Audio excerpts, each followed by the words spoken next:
Suatu ketika saya mengunjungi sebuah keluarga muda yang baru membangun rumah sederhana.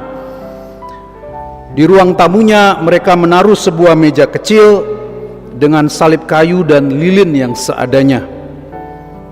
Anak-anaknya seringkali bercanda bahwa meja itu bukan altar yang sungguhan, karena kecil dan tidak megah seperti di gereja. Namun sang ayah berkata kepada anak-anaknya, yang penting bukan besar atau megahnya, tetapi di sini kita merasakan Tuhan hadir bersama kita, bersama keluarga kita. Dan seiring waktu, saudara-saudari, di meja doa kecil itulah keluarga ini menemukan penghiburan saat sakit, kekuatan saat krisis keuangan, dan kebersamaan yang lebih erat. Saudara-saudari yang dikasihi Tuhan, inilah yang dialami oleh umat dalam bacaan pertama dari kitab Nabi Hagai. Mereka membangun kembali bait Allah, tetapi dibandingkan dengan bait Allah yang dibangun Salomo, hasil kerja mereka nampak kecil sekali. Namun Tuhan meneguhkan mereka jangan pernah melihat kemegahan lahiriah, karena yang membuat bait itu mulia adalah kehadiran Allah sendiri. Bahkan kata Tuhan, kemuliaan rumah yang baru ini akan lebih besar daripada yang dahulu, sebab aku sendiri akan hadir di sana. Sementara itu dalam Injil Lukas, Petrus akhirnya berani mengakui bahwa Yesus adalah Mesias. Namun Yesus langsung mengajarkan bahwa kemuliaannya tidak akan datang lewat kejayaan politik atau peperangan, melainkan melalui jalan penderitaan, yakni jalan salib. Lukas menekankan bahwa Yesus sedang berdoa saat pengakuan itu terjadi, sebuah tanda bahwa memahami siapa Yesus selalu lahir dari perjumpaan dalam doa. Maka itu doa itu penting untuk kita bisa mengenal Tuhan, menjadi lebih dekat dengan Tuhan.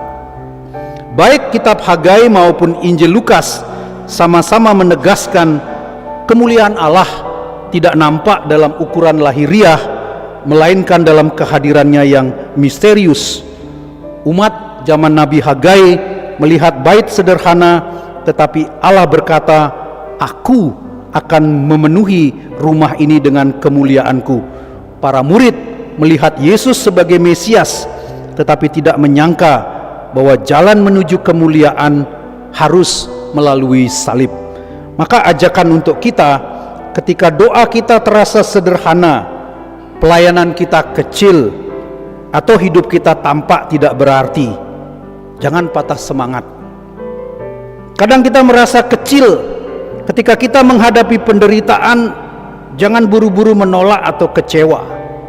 Ada ibu yang marah sama Tuhan karena tiba-tiba divonis dia kena kanker payudara, bukan hanya stadium 2, tapi sudah stadium hampir mendekati stadium akhir, sampai stadium 4. Bagaimana mungkin dia tidak tahu? Karena jalan kemuliaan seringkali melalui jalan salib seperti jalan Yesus.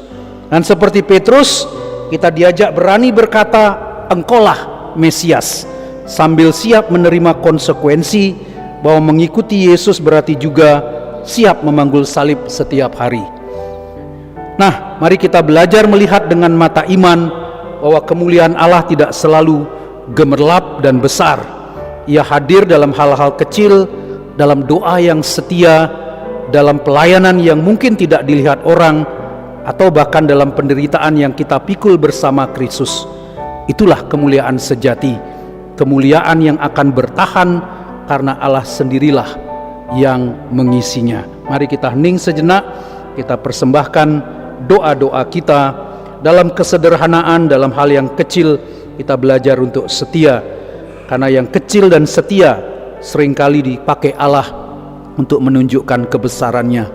Bunda Maria menampakkan diri bukan di tempat-tempat yang besar, tetapi di pinggiran, di pegunungan, La Salette yang dingin, di Madonna della Corona, di tebing yang curam. Kita jalan salib setengah mati di sana. Di Lourdes di Perancis Selatan, di Saragossa di pinggir sungai, dan akhirnya di Fatima di pegunungan. Bunda Maria selalu memilih tempat yang kecil dan sederhana karena itu sesuai dengan amanat Injil. Maka siapakah kita yang sering kali menginginkan hal yang besar, menjadi punya banyak pengikut, followers, subscribers, likers, viewers? Itulah mentalitas zaman sekarang, mentalitas sosial media.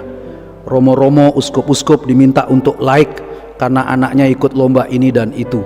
Bunda Maria, Yesus selalu milih jalan yang kecil. Mari kita persembahkan, meskipun seringkali kita mengalami kesulitan, merasa kecil, mari kita persembahkan bersama agar Tuhan boleh memakai yang kecil untuk menunjukkan kebesarannya. Amin.